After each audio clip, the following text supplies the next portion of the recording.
అందరికీ నమస్తే అండి. ఆదాబ్. దిస్ ఈజ్ హరిత కళ and I am N emotional wellness coach.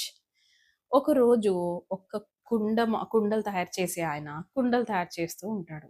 అనుకుంటాడు ఇంత మట్టికి ఇంత నాకు ఒక కుండ తయారవ్వాలి అని ఎస్టిమేషన్ చేసుకొని స్టార్ట్ చేస్తాడు. కానీ తీరా అయిపోతుంది, బాగా అవుతోంది కుండ అనుకునే టైం కల్లా అది గబుక్కున ఏదో జారిపడో మొత్తానికి ఏదో కుండ కాస్త సగానికి విరిగిపోయింది. వెంటనే అప్సెట్ అయ్యాడు. ఆ కుండల్ని ఇప్పుడు ఏం చేయాలో అర్థం కావట్లేదు. కుండ అనుకున్నాడు కానీ అది ఇంకేదో తయారైపోయింది. సగానికి ఇరిగిపోయింది. ఒక నిమిషం అప్సెట్ అయిన తర్వాత అక్కడ కూర్చునిపోయాడు. కూర్చునిపోయి ఆలోచించాడు. దీన్ని నేనేమైనా బెటర్ చేయగలనా? ఓకే. ఇరిగిపోయింది సరే. కానీ దీన్ని నేను ఇంకేమన్నా ఇంకొంచెం మంచిగా మార్చగలనా? ఉపయోగపడే వస్తువులా చేయగలనా? అని ఆలోచించుకున్నాడు. చేస్తే అతనికి ఆల్రెడీ తన ఇంట్లో పగిలిపోయినటువంటి బల్బ్స్ పెట్టే లైట్ ఉంటుంది కదా! అది ఇరిగిపోయింది. అతను అనుకుంటాడు, అరే! అది ఇరిగిపోయిన దాని షేప్‌లా కనబడుతోందే అన్న థాట్ రాంగానే వెంటనే కూర్చొని అతను ఒక బల్బ్స్‌కి బయట కుండలాగా తయారు చేసుకుంటాడనమాట. ఆ విరిగిపోయిన 2 పార్ట్స్‌ని ఒక 2 సెపరేట్‌గా తయారు చేసుకుంటాడు సేమ్ డిజైన్‌లో.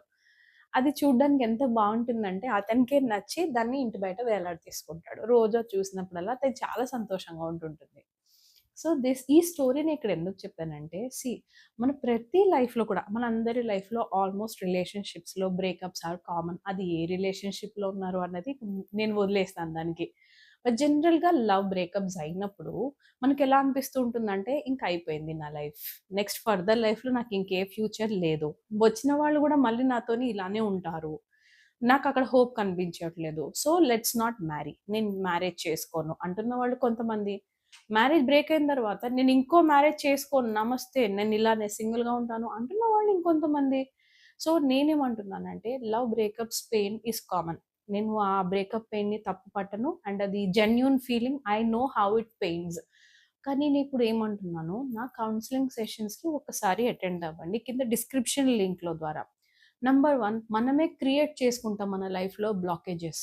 ఆ బ్లాకేజెస్ వల్ల ఎంత స్ట్రాంగ్ బిలీఫ్ కూర్చుంటుంది that all marriages are just failure. Something like that లేకపోతే all marriages are something like this. దానివల్ల ఏమనిపిస్తుంది మనం ముందుకు ధైర్యంగా అడుగు వేయలేకపోతాం. ఇప్పుడు పాటర్ ఆయన ఏం చేశాడు pottery man 2 separate beautiful bulbs తయారు చేసాడు చూసారా? Just by the change of mind set. నేను దేన్నేం చేయగలను అన్న థాట్ నుంచి. అలానే మన లైఫ్‌లో కూడా బ్రేకప్స్ దగ్గర ఆగిపోకండి. బ్రేకప్స్ దగ్గర అసలు హీల్ అవ్వలేకపోతుంటే మాత్రం ఖచ్చితంగా నాకు కాంటాక్ట్ అవ్వండి. ఇంకొకటి చెప్తాను. లవ్ లైఫ్ కంటిన్యూ చేయాలంటే ఈ బ్రేకప్ హీలింగ్ జరగాల్సిందే. సో, మీకు నేనేమన్నా హెల్ప్ చేయగలననిపిస్తే మాత్రం ఖచ్చితంగా కౌన్సెలింగ్ సెషన్స్‌కి ఎన్రోల్